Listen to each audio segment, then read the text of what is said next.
बिस्मिल्लाहिर्रहमानिर्रहीम, अस्सलाम वालेकुम। आप देख रहे हैं सिली पॉइंट। मैं हूं आपका मेज़बान आसिफ खान। आज हम क्या बात करेंगे, यकीनन पाकिस्तान और बांग्लादेश की T20 सीरीज़ का कल आगाज़ होगा फैसलाबाद में, उस पर हमारी तफसीली बात होगी। उसके अलावा भी मौज़ूआत हैं। बहुत सारे पाकिस्तान की विमेन टीम की प्लेयर हैं सादिया इकबाल, उनको मुबारकबाद हम पेश करेंगे क्योंकि वो T20 रैंकिंग में ICC की टॉप बॉलर बन गई हैं। तो ये बहुत शानदार फतह है, बहुत शानदार कामयाबी है उनके लिए। उनका एक छोटा सा इंटरव्यू PCB ने भेजा है, वो भी आपको सुनवाएंगे। उसके अलावा पाकिस्तान से सीरीज़ खेलने से पहले UAE में सीरीज़ खेली बांग्लादेश ने और वहाँ 2-1 से नाकामी का सामना हुआ। बहुत बड़ी कामयाबी है यूनाइटेड अरब एमिरेट्स की। तो उनके कप्तान मोहम्मद वसीम भी हमारे साथ आज होंगे UAE से, तो वो भी हैं। उसके अलावा और भी मौज़ूआत हैं, उन पर भी हम बात करेंगे। मेरे साथ मेरे शरीके गुफ्तगू हैं तनवीर अहमद, पाकिस्तान के साबिक टेस्ट क्रिकेटर। तनवीर अहमद साहब कैसे हैं? खैरियत? अल्लाह का शुक्र, आप ठीक हैं? बिल्कुल खैरियत। अब गर्मी शर्मी आज कम थी या ज़्यादा थी? आज गर्मी तो हमेशा ज़्यादा होती है, गर्मी से हमें कोई फ़र्क नहीं पड़ता। आपकी मैंने एक वीडियो देखी, आप पसीने पसीने हो रहे हैं, आप भाग रहे थे। किससे भागते हो? देखें, हम तो भागते हैं गर्मी में भाई। किससे? गर्मी में भागते हैं हम। किसी से किसी से भागते नहीं हैं, अपने लिए भागते हैं, अपनी सेटिस्फेक्शन के लिए भागते हैं। और हमें गर्मी में मज़ा आता है जब पसीना आ रहा होता है, सूरज सर के ऊपर होता है, उसका मज़ा ही और होता है। आपकी बॉडी बड़ा सुकून में आती है, आपको बहुत ज़रूरी है, ठीक है ना। लेकिन मसला ये है कि मैं अपने क्रिकेटर्स की बातें सुनता हूँ, वो कहते हैं कि जी हमारी टीम जो है वो गर्मी की वजह से हार गई, लड़कों को गर्मी लग रही थी जिसकी वजह से हमारी परफॉर्मेंस अच्छी नहीं हुई। अभी PSL में मैं तो बड़ा सरप्राइज़ हुआ ये बातें सुन के, बहुत अजीब सा लगा मुझे यार, ये किस किस्म की बातें हो रही हैं। तो PSL में तो 2 टीम्स हैं जो पीछे रह गई, ज़ल्मी और मुल्तान सुल्तान। उनमें से किसी कप्तान की बात कर रहे हैं, उसमें से किसी खिलाड़ी की बात कर रहे हैं? नहीं, वो इस्लामाबाद की टीम से ताल्लुक़ रखते हैं। चलें ठीक है, वो भी आ जाएगी। लेकिन अब बांग्लादेश की सीरीज़ शुरू होने वाली है, उससे हम बात का आगाज़ करते हैं। अभी PCB की तरफ से दोनों कप्तानों की प्रेस कॉन्फ्रेंस भी आई है, ट्रॉफ़ी अनवील भी हो गई, लिटन दास और आगा सलमान। तो वो चीज़ें हम शामिल अभी नहीं कर पाएंगे क्योंकि वक्त की कमी है, ऐसे वक्त पर आई है। लेकिन बहरहाल बात तो हो सकती है। आपके सामने स्क्वाड है पाकिस्तान की। मोहम्मद वसीम क्योंकि कोयटा ग्लैडिएटर से खेल रहे थे, वो नहीं खेले फाइनल। क्या वो फाइनल के लिए अवेलेबल होंगे? क्या इत्तला है आपके पास? देखिए, सुनने में तो ये आ रहा है कि मुश्किलात तो लग रही, शायद वो एक आध मैच में या 2 मैच में ना हो। लेकिन बात ये है कि मैं ये समझता हूँ कि अगर वो नहीं अवेलेबल हैं, ठीक है ना, तो फिर आपके पास खुर्रम शहजाद का ऑप्शन है, आपके पास मोहम्मद अब्बास का ऑप्शन है। मैं समझता हूँ कि नाइंसाफ़ी हुई मोहम्मद अब्बास के साथ।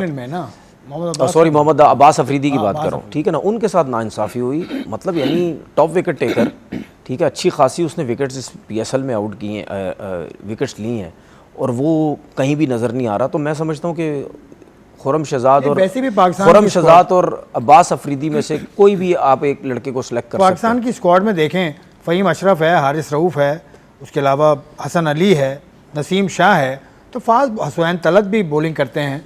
तो बॉलिंग तो ठीक है, इसमें रिप्लेसमेंट की ज़रूरत मुझे तो नहीं लगता कि। देखिए, मैं ये समझता हूँ कि अगर आपने सीनियर लड़कों को रेस्ट करवाया था ना, तो फिर आप करा देते, फ़खर जमान को भी रेस्ट करा देते, आप हारिस रऊफ़ को भी रेस्ट करवा देते।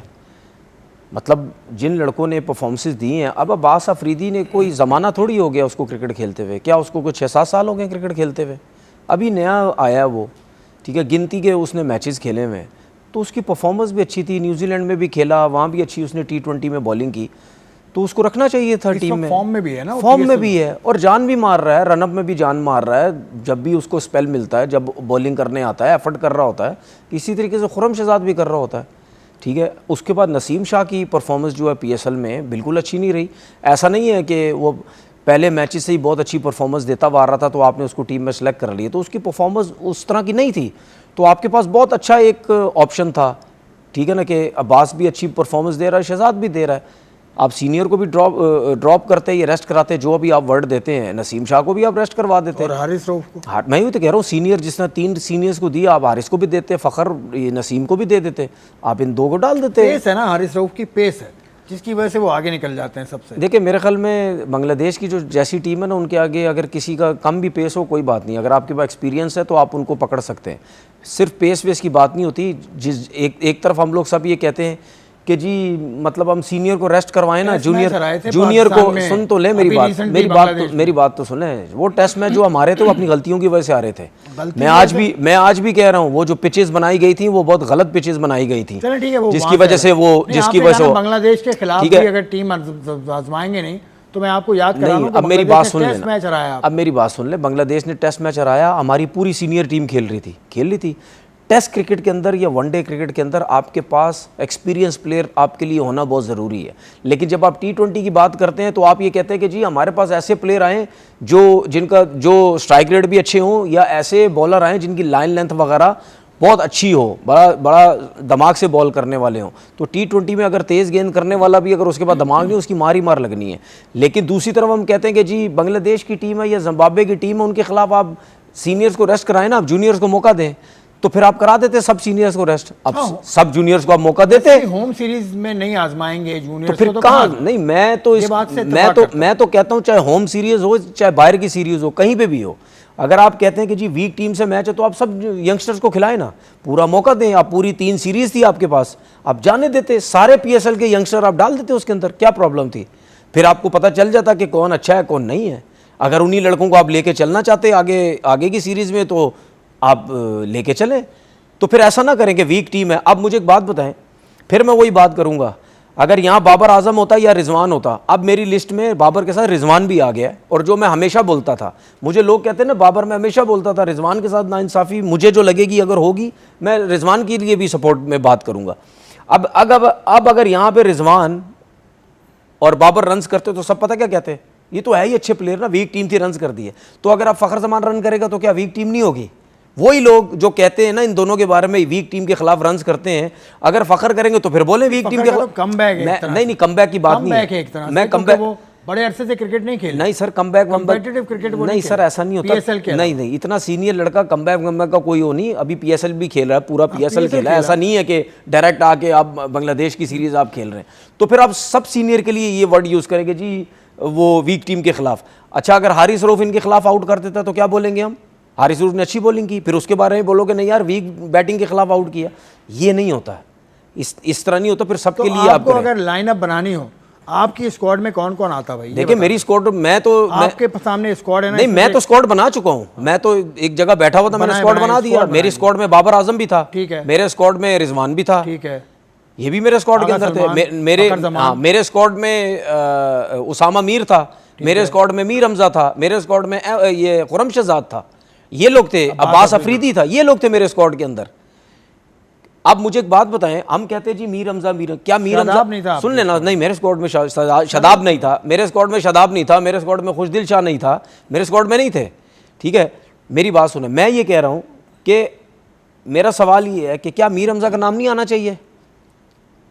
आपके पास शाहीन अफरीदी के पास दूसरा लेफ्ट आर्म फास्ट बॉलर है PSL में, जो इतने अरसे से खेल रहा है और खामोशी से परफॉर्म करता रहता है, नए बॉल से भी पुराने पे भी, जब भी आता है वो आपको परफॉर्म करके देता है। क्या उसका नाम नहीं होना चाहिए था?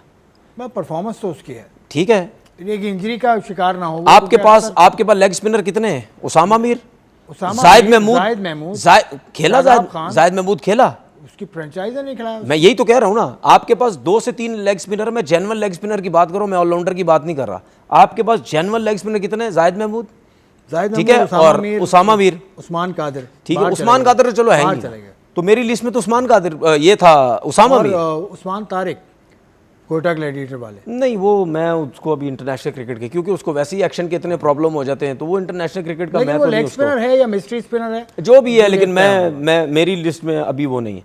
तो मेरी नज़र में उसामा मीर को होना चाहिए था। मैंने हुसैन तलत को डाला जब बांग्लादेश की टीम अनाउंस भी नहीं हुई थी, उसका नाम आ गया बांग्लादेश की टीम में। मैंने क्यों हुसैन तलत का नाम डाला? क्योंकि हुसैन तलत बहुत अरसे से क्रिकेट खेल रहा है, हमारे लोगों ने समझा ही नहीं उसको एज ए ऑलराउंडर।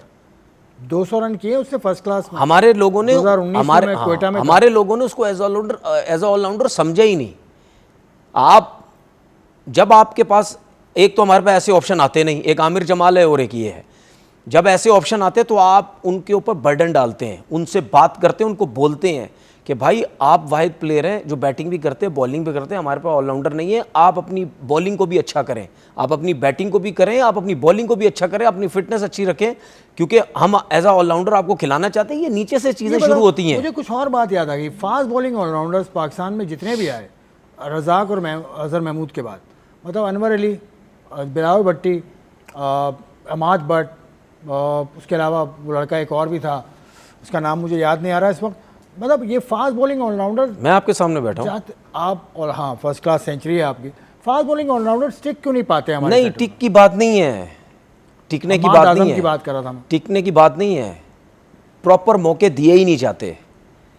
प्रॉपर, मैं अपनी बात कर रहा हूँ, मुझे नहीं पता दूसरा, मुझे प्रॉपर मौके दिए ही नहीं गए। ऑलराउंडर तो नहीं लिखा गया ना। देखिए क्या बात कर रहे हैं, मेरी बैटिंग की 34 की वो टेस्ट तो मैच सही की है, एवरेज है वो भाई, तो सही 50 है। भी है, सब कुछ। वो मैं तो शाहीन अफरीदी भी इस तरह से नहीं ऑलराउंडर है। नहीं इस तरह नहीं, मैं तो प्रॉपर जेन्युइन, मैं तो प्रॉपर भाई, मेरे 4000 रन है फर्स्ट क्लास क्रिकेट में भाई। ठीक है, मान लिया। सुन लेना मेरी बात, मैं ये बात कर रहा हूँ कि कुछ प्लेयर्स को मौके मिलते हैं, वो नहीं उस पर ध्यान देते। कुछ प्लेयर ऐसे होते जो मेरे जैसे होते, जिनको आप प्रॉपर एक तगड़ा किस्म का ऑलराउंडर बना सकते थे, लेकिन नहीं, मेरे ऊपर नहीं नजरें डाली गई। मैं तो अपने मुंह से कहता था कि मुझे बैटिंग ऊपर कराओ, बैटिंग ऊपर कराओ, कोई नहीं करवाता था बैटिंग, ठीक है। और जब भी करता था रन्स करता था मैं। बात यह है कि कुछ ऑलराउंडर्स उनमें टैलेंट होता है, लेकिन एक प्लानिंग के तौर पे उसको मतलब किया जाता है कि नहीं जी इसको सिर्फ साइड पे रखो। कुछों को होता है मौके पूरे दिए जाते हैं, ठीक है ना, वो अपनी गलतियों की वजह से नहीं। लेकिन हुसैन तलत की मैं जो बात कर रहा था, मैं ये कह रहा था कि आप उसको डालें उसके ऊपर, और उसका नाम आया, और मुझे पता है सिर्फ एज अ बैट्समैन उसका नाम नहीं आया होगा, उसका नाम ही इसी वजह से आया कि वो साथ में बॉलिंग भी कर लेता है। तो इस किस्म के ऑप्शंस जो हैं वो हमें देखने चाहिए। आज भी पाकिस्तान टीम ने प्रैक्टिस की, कल भी प्रैक्टिस की थी। तो प्रैक्टिस से पहले जो हमारे कोच हैं माइक हेसन, उन्होंने एक लड़कों को जमा करके वो एक स्पीच देते हैं, ये एक नॉर्म है। उसके बाद फिर प्रैक्टिस तीनों शोबों में प्रैक्टिस की पाकिस्तान के। जैसे मैंने प्रोग्राम के शुरू में बताया था कि पाकिस्तान के कप्तान उन्होंने भी प्रेस कॉन्फ्रेंस की, उसके अलावा बांग्लादेश के कप्तान ने भी प्रेस कॉन्फ्रेंस की। इसमें कुछ नए चेहरे भी नज़र आ रहे हैं, नए चेहरे इंतज़ामिया में नज़र आ रहे हैं। हनीफ मलिक को अभी देखा हमने, हनीफ मलिक, मसरूर तो पहले से चलते आ रहे हैं फील्डिंग कोच। तो ये दोनों का कॉम्बिनेशन कैसे देखते हैं as a support staff? Azhar Mahmood चले गए, बहुत ज़बरदस्त बनाया है, बहुत ही ज़बरदस्त ये कोचिंग स्टाफ बना है। आपने मुझे बोला नहीं, आप कैसे इतना नहीं, अच्छा है तो वरना अच्छा, तो आप मुझे, मैं भी जानता हूं दोनों नहीं, को, वरना तो आप मुझे फौरन कहते हैं ना कि नहीं, आप कैसे मान गए यार ये ठीक है। जिस चीज़ से मेरी नॉलेज है मैं जानता हूं दोनों को, मैंने करीब से काम मैं तो जानने की बात ही नहीं कर रहा, आप तो जानते हैं, मैं तो जानने की बात ही नहीं कर रहा। मैं अगर इनको नहीं भी जानता होता तो मैं कहता यार क्या ज़बरदस्त काम किया है। आप जानते हैं वैसे दोनों को? मैं क्या आपसे कह रहा हूँ, आप जानते हैं? अल्लाह का शुक्र है मैं जानता हूँ, ज़बरदस्त, मैं सबको जानता हूँ। मैं इन दोनों को ना भी जानता होता तो मैं कहता कि यार मैं बहुत ज़बरदस्त काम किया, क्योंकि मैं, देखें, आप मेरे साथ इतना अरसा बैठे, आपने मेरे साथ शोज़ किए, और वैसे भी आपने मेरी बातें सुनी होंगी। मैं हमेशा कहता हूँ कि आप अपने कोचिंग स्टाफ के लोगों को रिस्पेक्ट दें, जो 15-15 साल से डोमेस्टिक क्रिकेट में काम कर रहे हैं, वो नज़र आने चाहिए पाकिस्तान टीम की कोचिंग स्टाफ में। तो आया ये तो कहीं भी नहीं। हनीफ मलिक आया? हाँ, क्या पाकिस्तान खेला हुआ है? नहीं। मसरूर पाकिस्तान खेला हुआ है? नहीं। फिर हेड कोच कौन है? कोच भी अपना मुल्क से नहीं खेला हुआ, कोच भी इंटरनेशनल नहीं खेला। चले नहीं खेला हुआ, इंटरनेशनल नहीं, फर्स्ट क्लास भी नहीं खेले कोच, नहीं खेला, एक्सपीरियंस है, नाम है उसका, सब कुछ है। मैं तो हमेशा यही बात करता था, आपका सिर्फ हेड कोच नामी ग्रामी होना चाहिए, उसके साथ जितने भी लोग हों वो आपके अपने होने चाहिए। अच्छा, तो ये दूसरे क्रिकेट बोर्ड भी ऐसा नहीं करते? करते हैं, क्यों नहीं करते? मतलब मिसाल है बांग्लादेश की, मिसाल क्या? है, उनका बॉलिंग कोच शॉन टेट है, देखें, उनका जो कोच है हेड कोच वो तो फिल सिमंस है, लेकिन इस तरह से कम होता है। देखें, बात सुनो, मतलब आप चले जाएं, अभी नेपाल ने कोच रखा है। अच्छा, मुझे एक बात बताएं, इंग्लैंड में कितनी दफ़ा आपने देखा है, कितने बाहर के लोग आते हैं? इंग्लैंड वाले अपने ऑस्ट्रेलिया में देख लें, कितने बाहर के ज़्यादा आते हैं भाई। सकलैन मुश्ताक भी काम कर चुके हैं, मैं इंग्लैंड के साथ, मैं रेगुलर इस तरह तो इंडिया में भी हो चुका है। मैं रेगुलर बेसिस की बात कर रहा हूँ कि भाई ज़्यादा आपको यही करना चाहिए कि आपके जो अपने लोग हैं उनको, भाई मेरा सवाल ये है ना कि अगर आपके क्रिकेटर्स अगर इतने अरसे से डोमेस्टिक क्रिकेट में काम कर रहे हैं, तो क्या उनको पाकिस्तान टीम में ला के या अकेडमी में ला के उनके एक्सपीरियंस का फ़ायदा नहीं उठाना चाहिए? में आने चाहिए, नहीं तो क्यों पाकिस्तान टीम में भी आने चाहिए? दुनिया से मिसाल भी लेनी पड़ेगी। नहीं तो पाकिस्तान टीम, फिर आप कहते हैं हनीफ मलिक और मसूद गलत आए, देखो ये बात आप कह दें, फिर मुस्तकिल नहीं आए भाई ये। क्या मतलब? आए तो मुस्तकिल नहीं हैं, आए। बेशक 2 दिन के लिए नहीं आए, आए। 2 दिन के लिए ये आए। इस सीरीज के बाद क्योंकि पाकिस्तान ने इश्तहार दिया हुआ सर एक दफा मेरी बात सुन बॉलिंग कोच के लिए इश्तहार मेरी दिया हुआ बात सुन पाकिस्तान लेना, क्रिकेट मेरी बात बोर्ड सुन ने, लेना। जिसकी हतमी तारीख है 6 जून। देखिए बात सुने, इसलिए आए हैं। देखिए ठीक है ना, फिर किसी और को हटाने की जरूरत भी नहीं थी ना, औरों को ना हटाते फिर। तो अजहर महमूद भी सही था नहीं ना हटाते ना,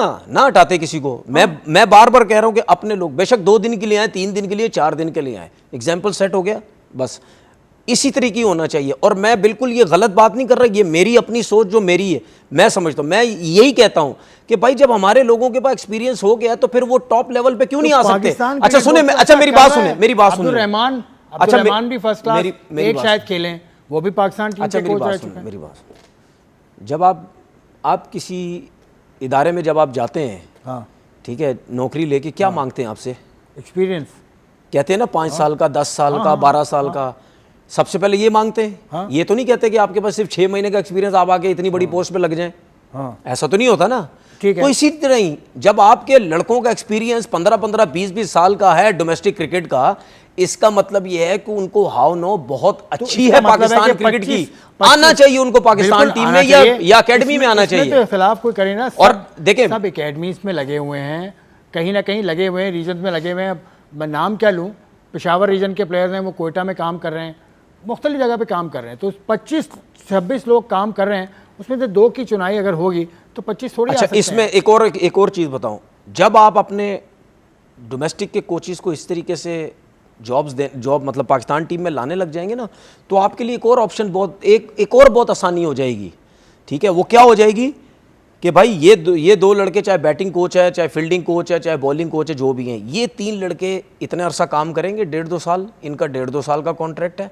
ठीक है, ये इतना अरसा काम करेंगे, उसके बाद आपको रेस्ट करवाया जाएगा किसी और जो है। तो आपने आइडियल वर्ल्ड में सुने ना, सुने, इससे मुझे एक चीज याद आ गई। उसमें मैं एक और चीज बोलता हूं, उसमें एक और चीज देखिए, जब ये लोग होंगे ना, आपके अपने लोग होंगे, फिर आप उनको जल्दी से कॉन्ट्रैक्ट उनका वो खत्म, या आप ये नहीं बोलेंगे यार आपकी परफॉर्मेंस नहीं थी, हम आपके साथ दोबारा नहीं। 2 साल में कितने कोच आ गए पाकिस्तान के? हैं 2 साल में कितने कोच आ गए आपको पता है? काफी। गैरी कर्स्टन, उसके बाद गिलेस्पी, उसके बाद अब ये कोच आ गए, इससे पहले आकिब जावेद आ गए, तो 4 कोच तो हो गए मुझे याद है। तो यही माइक हेसन जो अब कोच हैं, इनका मैं 1 साल पुराना इंटरव्यू सुन रहा था, तो उसमें इन्होंने बड़ी मजे की बात की। गैरी कर्स्टन कोच आए थे उस वक्त, तो उन्होंने ये कहा कि पाकिस्तान के अंदर जो सेल्फिश अप्रोच है, उसकी वजह यही है कि किसी को पता ही नहीं होता कि ऊपर वाला कब तक रहेगा। तो गैरी कर्स्टन हो या कोई, ये किसने बात बोली? माइक हेसन, आप सुन लें माइक हेसन ने क्या कहा 1 साल पहले का interview.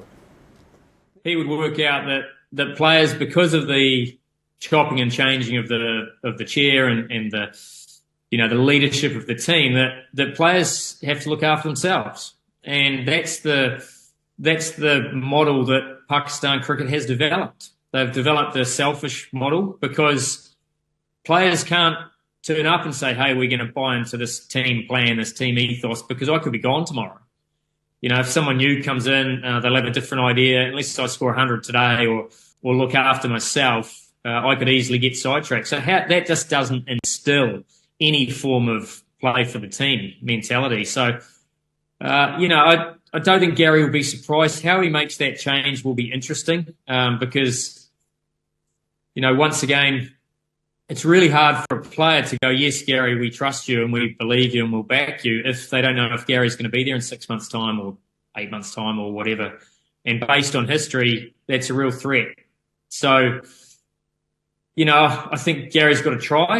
He's got to try and go, "Hey, we want players that are really keen to play for Pakistan, really keen to play for the team," and then start to weed out those that potentially aren't looking to do that. So, it's tough, but he certainly needs support from behind. There's no doubt about that. ये interview 1 साल पुराना है। पाक passion को interview दिया था, साज सादिक की ट्विटर हैंडल पर ये लगा हुआ था, तो मैंने वहाँ से निकाला है। तो ये कहते हैं कि पाकिस्तान में जो ऊपर वाले हैं वो सिस्टम में कंसिस्टेंसी नहीं है। और ये उस वक्त का इंटरव्यू जब गैरी कर्स्टन को कोच बनाया था। तो ये अभी क्यों आए फिर? अभी तो ये आए हैं, ये भी 2 साल के लिए आए। नहीं तो फिर अगर ये इतनी बातें कर रहे तो इनको आने की जरूरत ही नहीं थी। आए ना, नहीं बेशक अपनी टर्म्स में। देखिए आप ऊपर वालों को भी तो कसूरवार ठहराए ना कि वो 1 साल में 2 साल में 4 कोच आपने लगा दिए, तो कोई तो कसूरवार होगा। नहीं वो तो हम काफ़ी बात कर चुके हैं ना कि मतलब एक सिस्टम चलता नहीं है ना, बार बार चेंज होता रहता है। वो क्रिकेट पे भी असर करता है, वो लोगों पे भी असर करता है, वो कोचिंग स्टाफ पे भी असर करता है, वो कप्तान पे भी असर करता है, वो प्लेयर्स पे भी असर करता है, पूरे सिस्टम पे असर करता है ना। अगर आप बार बार चीज़ें आपकी बदलती रहेंगी तो बात सीधी सीधी ये है कि भाई अगर आपने 1 साल पहले ये बात की थी तो फिर आपको आने की ज़रूरत नहीं थी। आप समझ गए 1 साल के अंदर के सारी चीज़ें ठीक हो गई। साल पहले इन्होंने बताया और आपने क्या बोला 1 साल के अंदर क्या क्या हो चुका है, तो सब चीज़ें ठीक हो चलो ठीक है, इस पर बात हम करेंगे। बड़ा अहम मौजू है, बड़ा नाजुक मौजू है, थोड़ा सा वक्त इसमें चाहिए, तो मुझे अभी एक ब्रेक लेना है। ब्रेक लेकर वापस आता हूँ।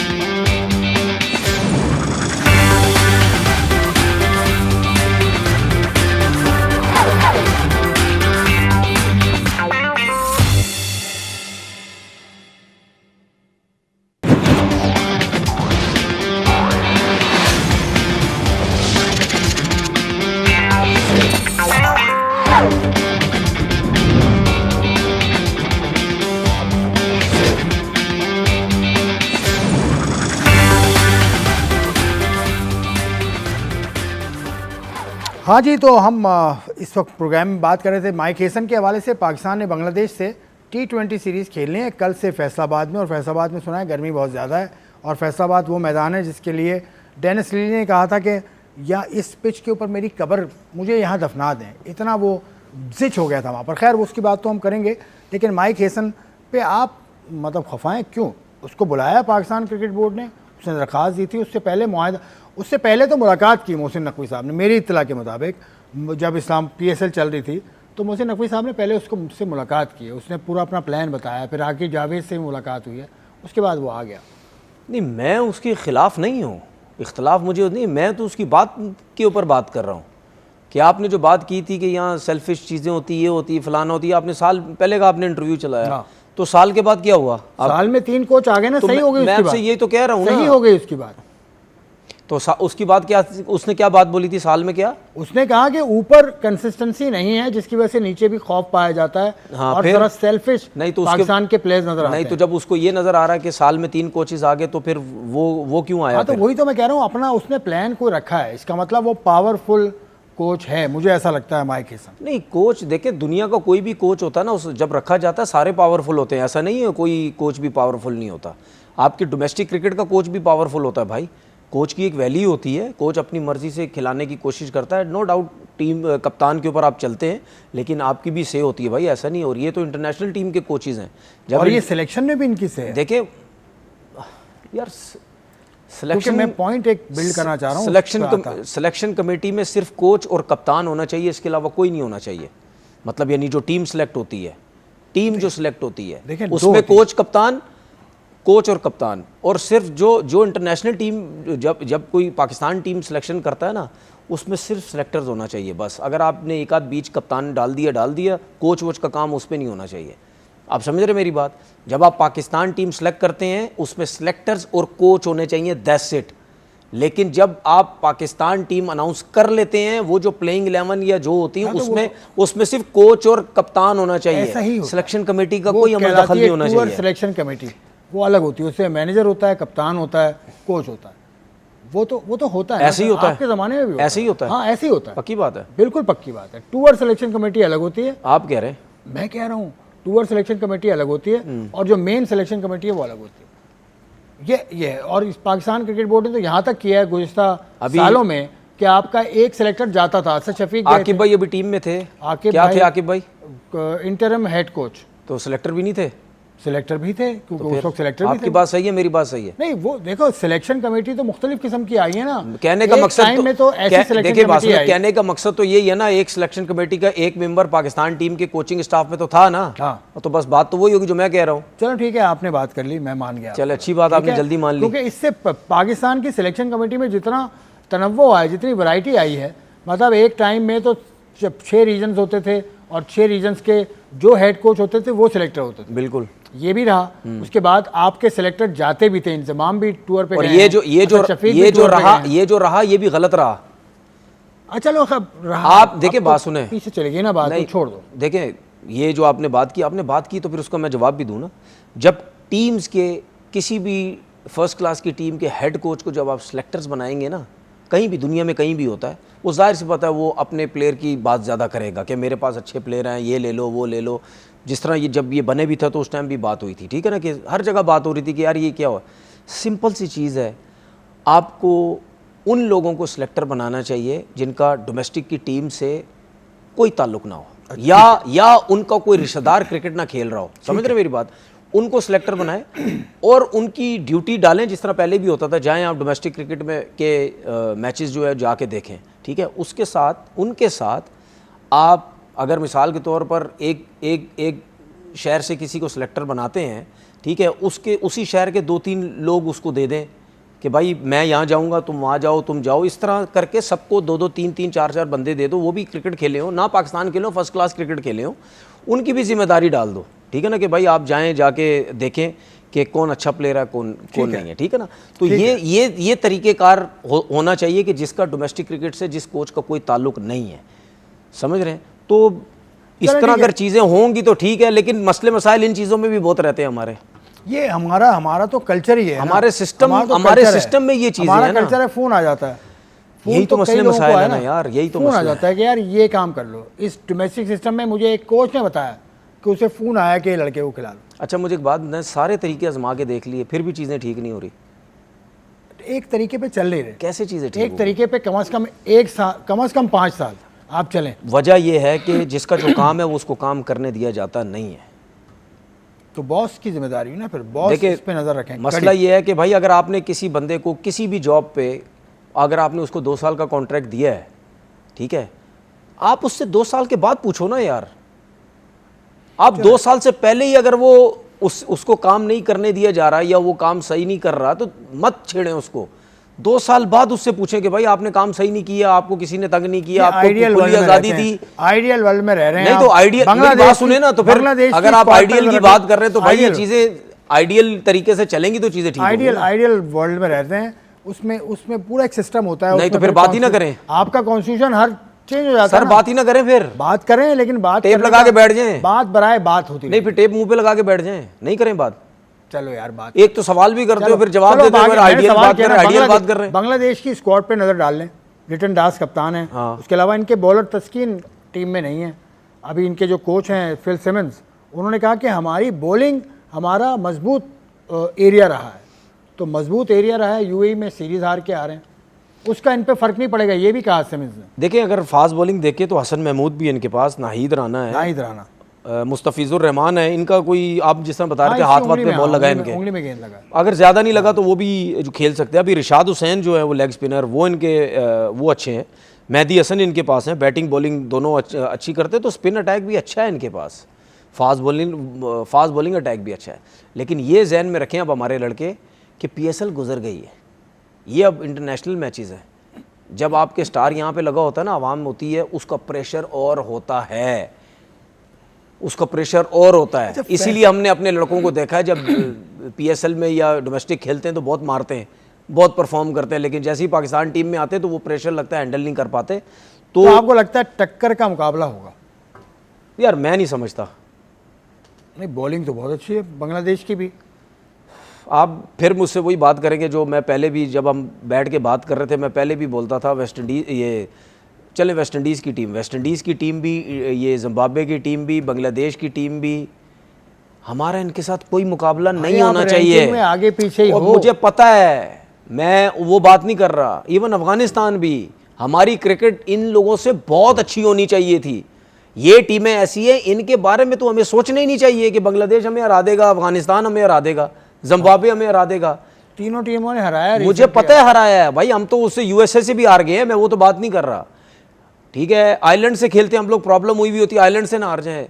मेरा सिर्फ कहने का मकसद है भाई, अपनी टीम इतनी अच्छी करो, इतनी तगड़ी करो, कम से कम ये जो नीचे की 4-5 टीमें हैं, इनसे तो हमारी मुकाबले की बात ना होना यार। अभी आपको मैं आपको सही बता रहा हूँ, जब भी आप जिस तरह आपने मेरे से सवाल किया ना कि यार बांग्लादेश की टीम अच्छी है, मुझसे कहीं भी कोई भी सवाल करता है ना, अफगानिस्तान हमसे जीत सकता है, फलाना जीत सकता है, तो मुझे बड़ा अफसोस होता है कि यार ये वो नेशंस हैं जब हमारी टीम कहाँ खड़ी हुई थी ये इनका कोई नामो निशान नहीं होता था यार। सब पे वक्त आता है। नहीं, वेस्ट इंडीज की टीम क्या थी सर, और वक्त क्या नहीं हो होता। गई अब? वक्त देखे, बात सुने, वक्त की बात नहीं है। हाँ बस ठीक है ना, वेस्ट इंडीज का भी हाल देख लो। हाँ? देखें आपकी क्रिकेट जो है ना, आपको याद है कि नेचुरल टैलेंट जो है ना वो ऐसे जाता है ऊपर, लेकिन ऊपर जाके स्टे कैसे करेगा? आपकी परफॉर्मेंस से, अपनी फिटनेस से। अच्छा, फैसलाबाद सुन में लें, मैच आपका सिस्टम स्टे करता है नेचुरल प्लेयरों से नहीं। आपका सिस्टम स्टे उस वक्त करता है जब चीज़ें बेहतर हो, मेरिट का सिस्टम हो, तब आपका चीज़ सिस्टम स्टे करता है, काम हो रहा हो। कहीं भी दुनिया का जो सिस्टम है, नेचुरल टैलेंट पे आप वेस्ट इंडीज़ देखिए, अगर नेचुरल टैलेंट की बात होती ना, आज वेस्ट इंडीज़ कहाँ खड़ा हुआ होता अगर उनमें आज भी नेचुरल टैलेंट आ रहा होता। जिस टाइम उनके पास था टीम कहाँ थी, जिस टाइम हमारे पास था कहाँ थी टीम? आसमानों पे टीम थी, कोई पकड़ नहीं पाता था।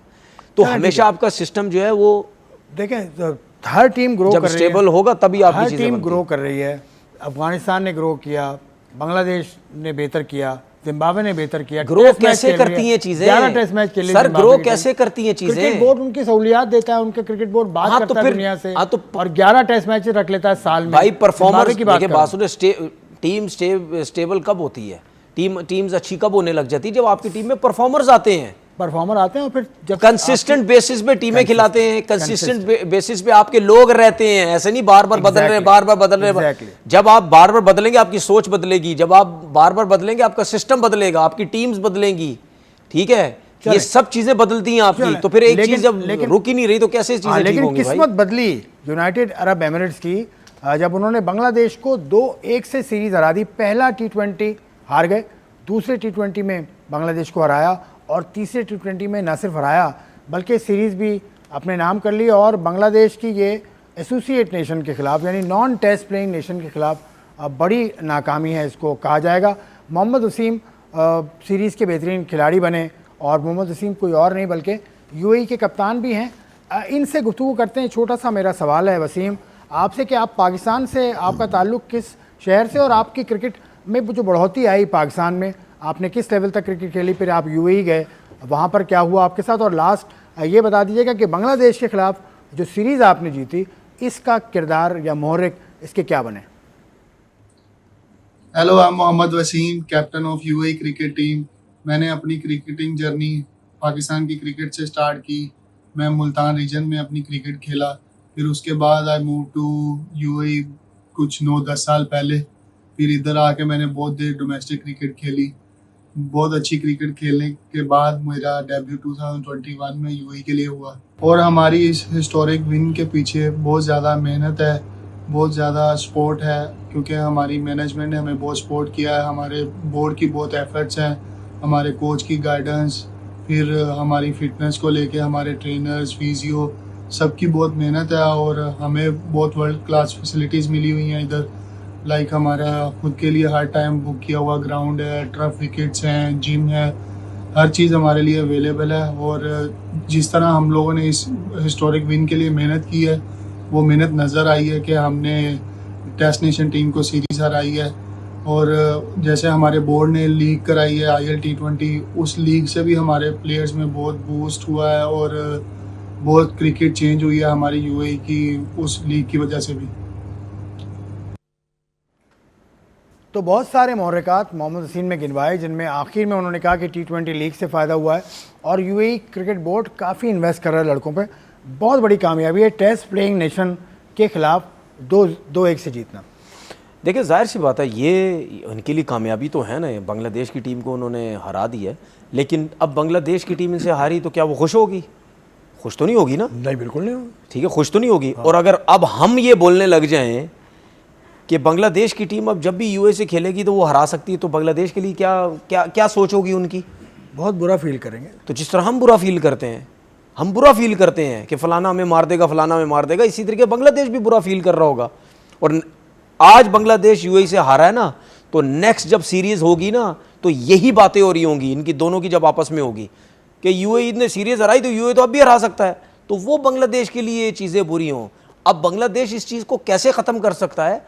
जब नेक्स्ट टाइम होगा वाइट वॉश करे, सारे मैचेस मारे, तब पता चलेगा हाँ भाई वो हो चुका, वो हो गया था, बस हमारी गलतियां थी, हो गया, अब हम बार बार होने नहीं देंगे।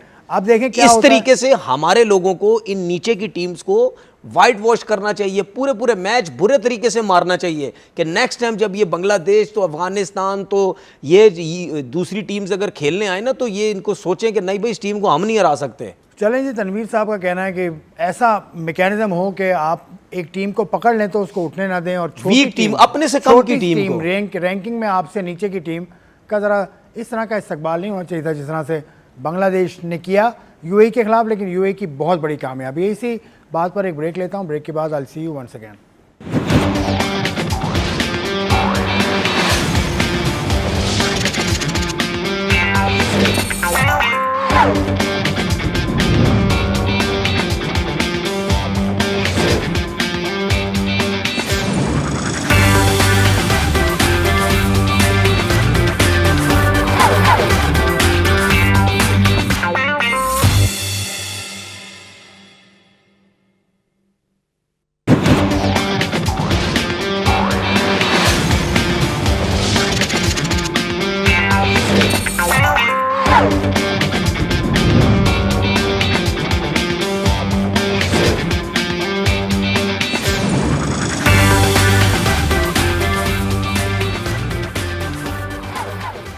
Welcome back. कल बांग्लादेश के खिलाफ पाकिस्तान अपना पहला T20 मैच खेलेगा सीरीज़ का। ये बात हम पहले भी कर चुके हैं। पाकिस्तान की जो आउटफिट है वो बहुत स्ट्रॉन्ग है। ऑन पेपर पाकिस्तान के तमाम ही शोबे चेक नज़र आते हैं, तमाम ही शोबे बड़े मजबूत नज़र आते हैं। बांग्लादेश की टीम भी अच्छी है। अब ये सूरत हाल जब कल शुरू होगी तो उस पर बात करेंगे। दो प्लेयर्स जिनका जिक्र माइक हैसन के साथ भी काफ़ी आया कि रिजवान और बाबर को वो चाहते हैं टीम में लेकिन वो नहीं है टीम में। रिजवान बाबर का आप T20 फ्यूचर कैसा देखते हैं? देखें यार, अगर आपने उनको टीम में सेलेक्ट करना था तो फिर रिजवान की परफॉर्मेंस तो कोई बुरी नहीं थी। आई थिंक 360 367 उन्होंने रन्स किए हुए, तो क्या बुरी परफॉर्मेंस थी। अगर मेरा सवाल ये है कि मोहम्मद हारिस को आपने टीम में लिया तो मोहम्मद हारिस तो सीखना भी नहीं चाह रहा, मुझे लग रहा है। वो किस तरह की बैटिंग करता है, वो इतनी जल्दी में होता है, इतनी जल्दी में होता है। आप देख लें उसकी परफॉर्मेंस कुछ भी नहीं है। तो फिर रिजवान कैसे बाहर हो गया और हारिस कैसे आ गया? फिर उसके बाद आपने साहबजादा फरहान को यार विकेट कीपर बना दिया उसको। मतलब टोटल वो डोमेस्टिक में मैं 6 मैचेस देखिए 6 मैचेस मुझे मैचेस का आखिरी इस्लामाबाद यूनाइटेड के लिए कीपिंग भी की थी उसने। ओके देखिए मुझे मैचेस का आइडिया नहीं है कितने उसने की नहीं की, लेकिन मुझे इतना ज़रूर आइडिया है कि जितने अरसे से वो डोमेस्टिक क्रिकेट खेल रहा है मैंने उसको नहीं कभी देखा। जितने भी मैचेस टीवी पे आए हैं मैंने कभी उसको कीपिंग करते भी नहीं देखा। तो इसका मतलब ये है कि उसने कुछ मैचेस में 8 10 12 जो भी किए उसने, जैसे आप 6 कह रहे हैं, इसी तरह उसने की होगी। और ये भी मैं आपको बता दूँ कि जो मुझे ऐसा लगता है कि उसने उसी सूरत में ये कीपिंग की होगी जिस तरह उसको फाइनल में कीपिंग करवाई गई, कि उसको कीपिंग करवा के आपने एक प्लेयर ऐड करना था, चाहे बॉलर चाहे बैट्समैन की सूरत में। अब आप ये देखें तो सही, पहली उसने फील्डिंग की फाइनल में, सेकंड जब बैटिंग करने आया तो उसने क्या शॉट मारा है, वो थक के शॉट मारा है, जो मुझे ऐसा लगता है थका। विकेट कीपिंग में आपको एक्सपीरियंस तो होगा। मैं विकेट कीपिंग थोड़ी की है, मैंने देखे तो बहुत है ना। ये साहिबजादा फरहान पूरी तरह बैठ नहीं देते विकेट। देखिए बात ये है कि विकेट कीपिंग कोई मजाक काम थोड़ी है भाई, उसके लिए पूरी एक ट्रेनिंग प्रैक्टिस होती है। आपकी कमर रह जाती है, आपकी टांगों में रह जाती हैं आपकी भाई, वो आपकी ड्रिल्स होती हैं सारी विकेट कीपिंग की। आपने डाइव मारनी होती है। जिसने कभी विकेट कीपिंग नहीं की हो, सही है, या जिसने बहुत गैप के बाद की हो, तो वो 1-2 डाइवे मारेगा, उसका काम लग जाएगा। चलें उसकी वजह से वो आउट हुआ। ठीक है, अब कल शुरू होगा T20 मैच। हमारी दुआ है कि पाकिस्तान बहुत अच्छा खेले और ये T20 सीरीज़ में क्लीन स्वीप करे, हमारी ये दुआ है। और भी आपको हम आते रहेंगे आपके सामने हम क्रिकेट से जुड़े मौज़ूआत पर बात करते रहेंगे। मैं आपका शुक्रिया अदा करता हूँ तनवीर अहमद साहब, आप आए और आपने इतनी अच्छी बातें की। आपका देखने का शुक्रिया। अपना ख्याल रखिएगा। खुदा हाफिज़।